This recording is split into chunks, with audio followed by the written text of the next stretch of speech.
This Shabbos of Miketz coinciding with celebration of Chanukah, which it normally does in the great majority of years of Chanukah celebration. We read the story of Yosef Tzaddik interpreting the two dreams that Paro experienced, the dreams of the cows and the dreams of the ears of grain.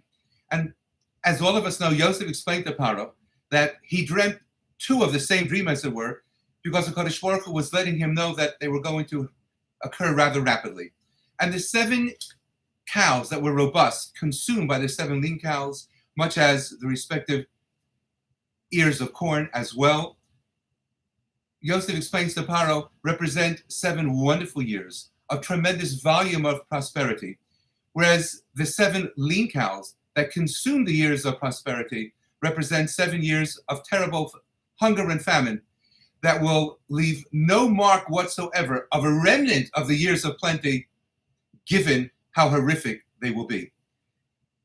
And consequently, Yosef turns to Paro and he says, Va'ata yere Paro, and now, understanding this, Paro need appoint ish navam v'chacham, a man of great perception and wisdom, v'shisei ol eretz Mitzrayim, placing him upon the land of Egypt, seeing to it that he will have people under him who will effectively gather all of the wonderful grain during the 7 years of plenty, place them in storehouses, feed the people the amount that is necessarily needed during the 7 years of plenty, with the remainder being set aside for the years of famine.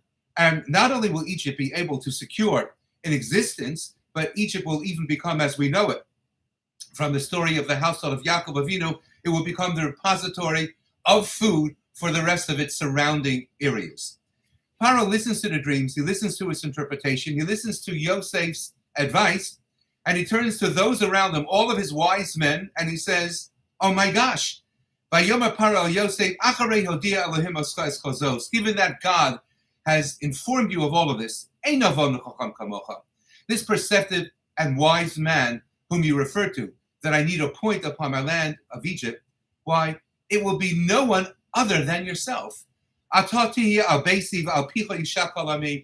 will be the sustainer of our society. You will be my second in command. Only my throne and my title shall supersede that of your own, and you will even ride in a chariot near mine. Ask my Shver Zecher Tzaddik Levracha, Rav Yaakov Weinberg, Zecher Tzaddik Levracha, whom I revered and adored so greatly. He asked, I don't understand, he said. Mele Yosef interpreted the dreams to Paro, and no one else could have done so. But insofar as administrating all that need to be done during the 7 years of plenty and then the 7 years of famine, why, Egypt was the greatest of all societies and cultures. There should certainly not have been a shortage of crackerjack administrators who could have been chosen by Paro to execute the deed itself. Why was Paro so definitive in appointing specifically Yosef to interpret and to bring to fruition the dreams that Yosef had explained to Paro himself? And answered the Rosh Hashiva, he said, because it's one thing to dream. All of us have dreams. It's another thing to live the dream. I said to Rosh Hashiva, Paro well understood that when the people would be faced with 7 years of plenty, understandably, they wouldn't want to squander the amounts that they would afford themselves during those 7 wonderful years. They wouldn't want to put so much of it into storage. They would want to live those years in a fashion that would be robust, magnificent, plentiful, happily spent, without giving a second thought to the 7 years that would follow. But if you have a dream and you believe in the interpretation of that dream so greatly that you could live the dream and you could live and see and taste the 7 years of famine while you are living the 7 years of plenty, why then you could place part of the grain in storage and save for a rainy day, and understand that as blessed and wonderful are the years of plenty that we're experiencing, so too, and in an even harsher sense, will be the years of famine, to the degree that we won't even be able to recall the wonderful years that we were given. To live life and to live a dream, to live the future in the present, and live the present by the understanding and seeing and feeling and touching the future now at hand, why that requires an ish nava v'chacham that was unparalleled to Yosef HaTzadik, that only Yosef HaTzadik could bring to fruition. That was the greatness of Yosef.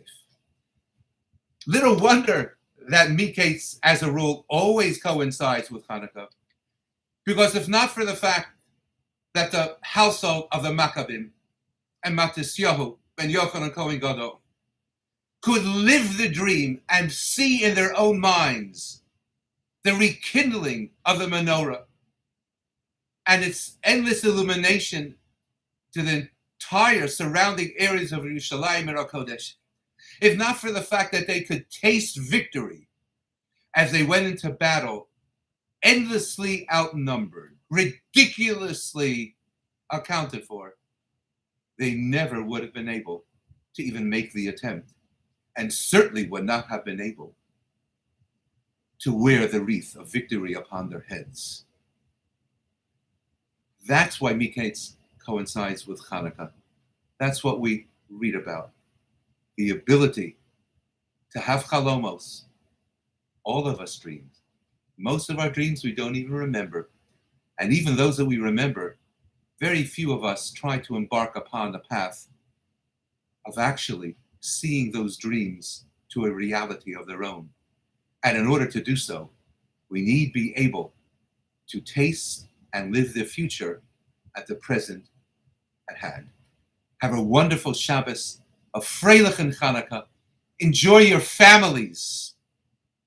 Taste the sweetness of the Hatzalah salvation granted us by HaKadosh Baruch Hu, by Yamim Ha'heim, Bazman Hazeh.